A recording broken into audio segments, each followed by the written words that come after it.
Power ये हमारी lifeline है। जिस युग में हम चल रहे हैं उसमें ऊर्जा एक जीवन का महत्वपूर्ण अंग बन गया है।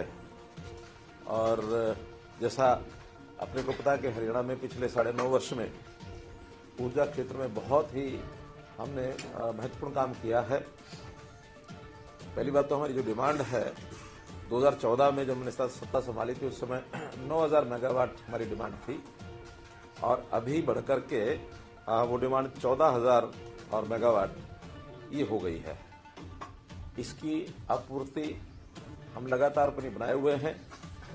जहां तक हमारी अपनी ऊर्जा का उत्पादन का विषय है, अभी तक हमारी वो ऊर्जा 2582 मेगावाट अपनी हम बनाते हैं। इसमें कुछ प्लांट ऐसे भी हैं जो हमारे बंद हुए हैं। पानीपत के खास करके पहले 3 प्लांट 600 मेगावाट के हमारे बंद हुए हैं और उसके बाद नई ऊर्जा के प्लांट और बनाए जाएं।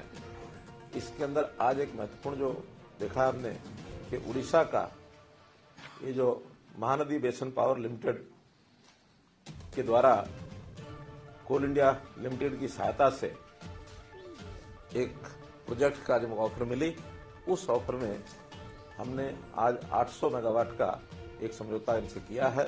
ये 800 मेगावाट हमको मिलेगी और साथ ही यमुनानगर में जो थर्मल प्लांट पहले हमारा चल रहा है 600 मेगावाट का, उसके साथ 800 मेगावाट का एक नया प्लांट भी हम लगाने जा रहे हैं। उसका टेंडर हो गया है, बहुत जल्दी उसका चलन। जितना मेरे पास जानकारी है उतना ही दूंगा मैं, क्योंकि उस विषय की जानकारी अभी जैसे आएगी, क्योंकि 3 दिन से ये सारा विषय चल रहा है और इन 3 दिनों के विषयों में आपको पता है कि ठीक है कि उनका कॉल जो है वो तो 13 फरवरी को हम दिल्ली जाएंगे, वो सब था।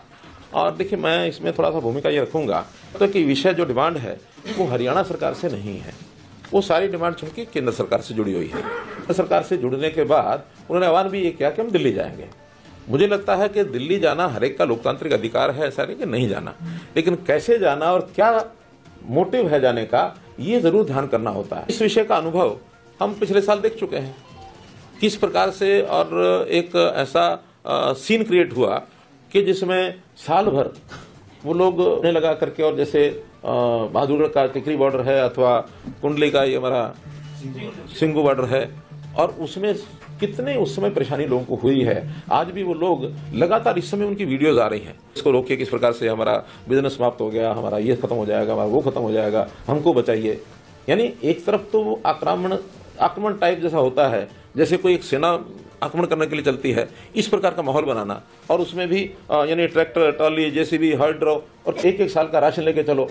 यानी ये जो आह्वान किया जाता है, तो इसके अंदर हमें नागरिकों की सुरक्षा, उनकी भी सुरक्षा चाहिए, नागरिकों को भी चाहिए। आखिर किसान भी वो अपने ही, अपने देश के बाहर के नहीं है, इसलिए उनका जो तरीका है उस तरीके पर ही आपत्ति है। दिल्ली जाने में आपत्ति नहीं है। आखिर ट्रांसपोर्ट, पब्लिक ट्रांसपोर्ट है या बसेज हैं या अपने वाहन है लोगों के, उसमें जाए, लेकिन ट्रैक्टर जो है it is not mode of transport. ये ट्रैक्टर जो होता है और जो इस प्रकार से उसकी तैयारी करके जाना, ये हमारा एग्रीकल्चरल इम्प्लीमेंट है। तो किसानी के लिए वो जाते हैं तो किसानी का काम करें, ऐसा चैलेंज होता है। ये एक प्रकार का अब इसको शब्द देना ठीक मैं नहीं समझता, क्योंकि उनके मानस में ये बात आई है। मैं तो इतना ही कह सकता हूं कि लोकतांत्रिक तरीके से बातें होती हैं, सारी बैठ के बातचीत करनी चाहिए। बातचीत में बहुत विषय सुलझ जाते हैं, और ये भी है कि कभी कभी बातें सुलझती भी नहीं है, क्योंकि दोनों का स्टैंड अलग अलग है। स्टैंड में अल्टीमेटली ऐसे लोकतंत्र में इस प्रकार के विषयों को रखने के प्लेटफॉर्म होते हैं। आपसी बातचीत एक प्लेटफॉर्म है, नहीं तो ये विषय पार्लियामेंट में, ये विषय विधानसभा में, उसमें बहुत लोग जाते हैं। जनप्रतिनिधित्व तो आखिर सबके बीच में से जाते हैं। और मैं तो इस बात के लिए हमारे काम की कार्यपद्धति कैसे ही हो, लेकिन सोच के नाते की प्रशंसा करता हूं।